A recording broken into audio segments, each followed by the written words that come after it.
It's that time of year, it's the snowy season, January, and we want to get our creative juices flowing. So here at ESDC, we have one of these green pop-up tents. And we were thinking, how could we use something like this to do some green screen videos or pictures, move learning up the SAMR scale, personalize learning, and make learning visible? Well, today I'm going to show you just a few ideas how you could do that in your own classroom. Hey, it's Jerry Kimball, and I'm sitting here inside the pop-up tent, and I bet you're wondering, why do you even need a pop-up tent? Well, a couple of reasons. First of all, a lot of people like to record videos, but they don't want to do it in front of people. So if they sit in this little tent, it makes them have a private little session that they can do their recording in.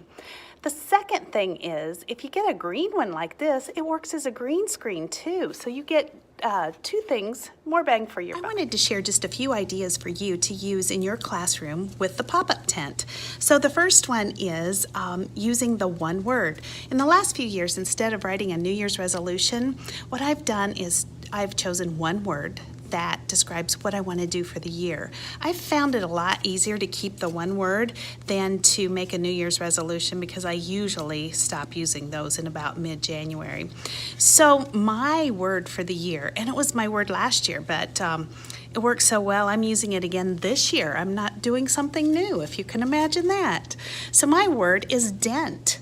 I want to put a dent in the universe, and one of my favorite sayings is, you can't change the world, but you can put a dent in it. You could have students get in the pop-up tent and hold up a sign that had their word and what it means, commit to it, tell the class, share it. Great idea for back to school. Perhaps my favorite way to use this is for reading fluency. That sound kind of odd to you?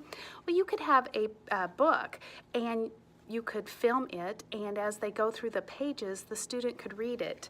One of the added benefits is that as students read and hear themselves reading, they listen for cadence and how they're reading, and they actually start to want to improve their reading, and it has worked very well for many students.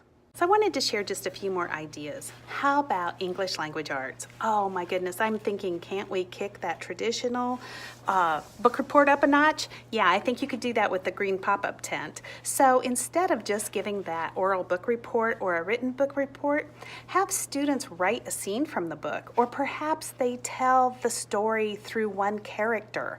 And just get in the pop-up tent. They can change the background, it can match the story, or they can tell it from their point of view. This moves things way up the SAMR scale because kids are creating the content. The next idea is to use it in foreign language classes. So students could create a narrative travel brochure, talk about the culture, the geography, the language of the country, put maps up, point to places on the map, talk about the culture and the language. This would be really fun for students to do, and they could even introduce new language vocabulary words, hold up a sign of the word and talk about it. So could I use the pop-up tent for math? Really? Yeah, I think so. Metacognition is what I think of when I think of maps, the green screen and the pop-up tent. So for math, metacognition, thinking about thinking. Let's make our thinking visible. Have a problem. Have students tell how you work out that problem. For instance, how do you convert a fraction? So what they would do is hold the fraction up on a piece of paper and then go through the steps. The beautiful part of this is that as a teacher, you can hear their thinking. We're really making the thinking visible. So you're saying to yourself, where are they making the mistakes and why are they not going through the process correctly? Well, if they videotape it, you'll figure that out. History and social studies, oh my goodness, I think that the applications are endless. Students can go back in time by adding historical photos or creating a visual timeline. They can go back and reenact a scene in history. They could actually be part of Martin Luther King's march. There's so many ideas you could do with the green screen, the pop-up tent, and I've talked a lot about using the pop-up tent for academic reasons, but what about for social emotional reasons? You could have some really cool cool-down techniques in the tent that students could use. They could take a moment to come in the tent, breathe, and get back on track. These are just a few ideas to get your green screen going. So have a great year, and I hope you do some green screening. Hey, and be sure to share it with me. I'd love to see what you do.